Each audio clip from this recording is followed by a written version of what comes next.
Patients are about to have access to their medical information through the NHS app, and in this episode I'm going to summarise the key things that you need to know about when to share and not share information in the medical records and how to stop that using SystmOne where it is appropriate.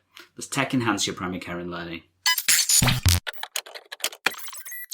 Hey GP learners, so in this episode we're going to cover exactly how you can share or not share information in the medical records will then be seen through the online portals, which will typically be the NHS app for the majority of patients. So we know that from the start of November 2023, all patients across the UK will have access to their medical records unless it's been deemed unsafe by the practice to do so. But it's also important for clinicians and for the admin teams to be aware of how to share this information appropriately.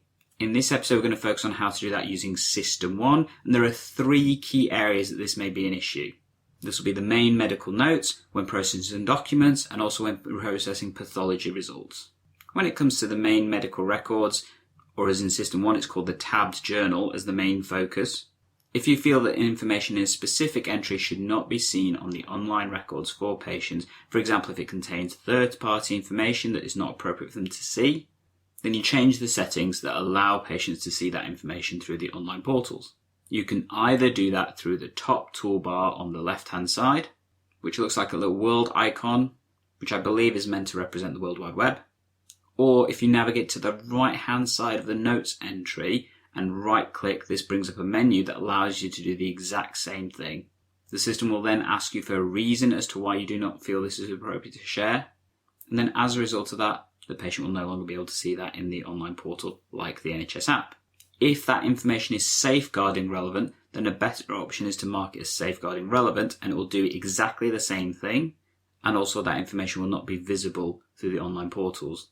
This can be the same method used for anything like documents, attachments, anything that's visible in the tabbed journal, and will be the main route the majority of staff, both clinical and non-clinical, will be able to access the sharing for online information. Next, we're going to cover document processing. And the key reason why this may be different is because this allows you to adjust the sharing of information through the online portals through a different interface. Now, obviously on this section, I've blurred out certain parts to prevent data sharing. But the key part to look at is the online visibility section, which is in this top left-hand corner here. Through this interface of the document processing, you can then choose whether or not that information is appropriate to be shared in the online records.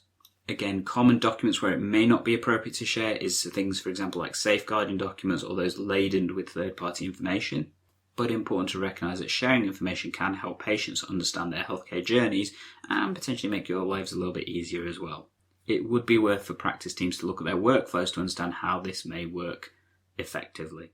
Now, hopefully you have found these tips so far useful. We've got one more to go, but just before we get to that, it would be awesome if you could leave a like and a subscribe to this content if you're finding it useful, so you can get all my hints and tips and various other content from EGP Learning instantly. Make sure you ring that bell so you get notified of all of it, because I do pump out a lot of content. Finally, the key thing we're going to have a look at is pathology results. Now, for most patients, this will often be the main reason why they want access to their notes and can be really time-saving for a practice if you're directing patients to check their results through the NHS app now that they have access. However, there are a couple of key things you need to be aware of when doing this in SystmOne. Normally, when people file their results, they will often tend to put comments in that big section that you can see right here. However, as it does say, this is not visible in the online portal. That is a little frustrating because it is the natural place you would put information for the patients. However, if you do want the results visible to the patient so that they can see any contextual information like comments or that kind of stuff, then you will need to click the other box in the filing section. That will then bring up a new text box that will allow you to put information that the patient can see through the online portal. It's really important to make sure that information is easily understandable by a patient, so don't make it too complex.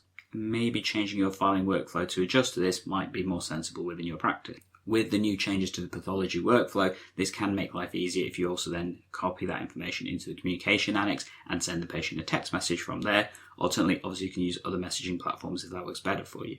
So there's three key parts of data sharing that hopefully will make your life easier when using SystmOne in terms of sharing information for patients now that they have complete access through prospective record access.